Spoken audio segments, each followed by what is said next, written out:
Hello and welcome to Cotton Innovations, and we're looking at our series on leadership from Belbin's perspective. How can we make sure that we have the right teams, the right skills for the right tasks? One of the videos we've just been looking at is leadership from the front, in terms of the skills that you need to lead a team from the front. But also you can lead a team from within the team. And there's no right and wrong position as to where you should be. The task and the team demands how you should behave. So one of the things we want to look at are what are the 3 skills that we need to run from the team. So the first one is called the team worker. Now the team worker is essential in a team. The team worker has very much eyes and ears and hearts and minds on the team. Where are the team? Where are they winning? Where are they losing? How are we celebrating? How are we achieving as a team? One of the things with a team worker is they're very sensitive people to change and the robustness of the team and where do we want to go together. Great people to have in a team because they're like the sheepdog. They'll run around the team and they'll pull people together. Now the disadvantage of these people in a team, because every leadership skill has a disadvantage, the disadvantage here, if there's a hard call to make and that call is about people, their hearts and minds people, they will not make it an easy job. So for example, if you're in a situation where you need to lay somebody off, you need to transfer somebody out of your department, you need to go through a HR procedure, these people will struggle. They will really struggle because they want everyone to win together and they don't like that conflict arrangement. This is where these people need to learn how to become shapers, where you make the call, you make the decision, and you have to live with the consequence, because that's the joy of management, the joy of project management in a team, but these people will find it very difficult to make that call. The second group you're going to come across are people called monitor evaluators.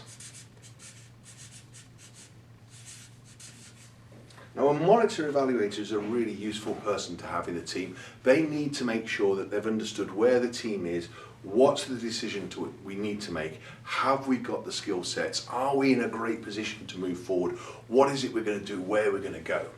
A great way of seeing a monitor evaluator, if you were to ask them a question, what would you like to do next? Their typical response will be, well, what does everybody else think? And what do everybody else think is not a leadership behaviour. That's a let's collect data, let's understand where we are, where we need to go. So monitor evaluators are really great people to have in your team. They love to collect that data. They love to understand what's going on. Time often isn't important to them in collecting that data. It's about the robustness. Have we got what we need? Can we make that decision? How are we going to move forward? Another great way of seeing a monitor evaluator is to look at them in terms of they can't make quick decisions.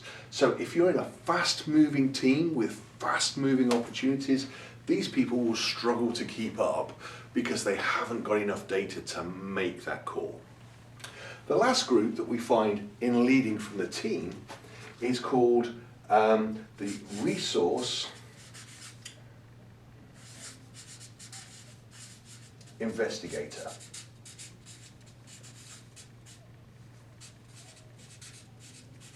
Now, the Resource Investigator are great people to have on a team because these people, what they'll do is they will network. They'll figure out who's the who, where to go to, who can help me with what's the challenges we have, how do we move ourselves forward, how do we get to the place we need to be, who can we use to help us, who is going to oppose us, how do we outmaneuver that person.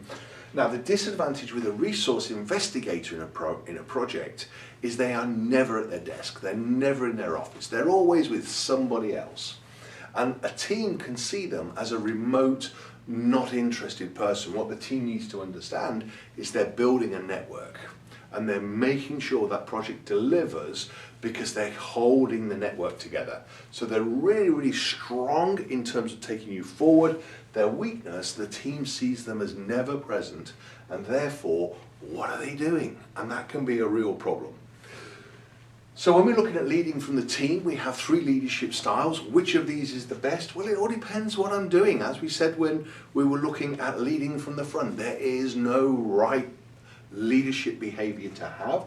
Sometimes your projects need you to be working as a team and making sure people are together. Sometimes we need to collect that data, we need to understand where we are before we make the call. And then other times we need to be applying that network to make sure we know where we're going to go.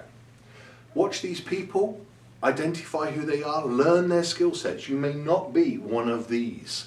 When you're watching the video, we've been putting some pictures up of different types of behaviours, and you may not have those behaviours. That's fine.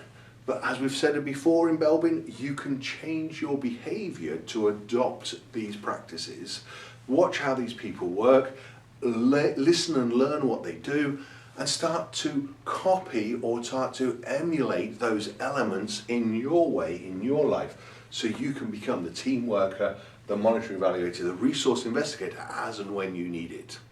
Thank you so much for watching the video. Our details are at the bottom of the screen. Please contact us if you're looking to build your teams. We would love to help you do that. It's one of the things at Cotton Innovations we love doing, is helping people realise who they are, how they can move forward, what teams they are building.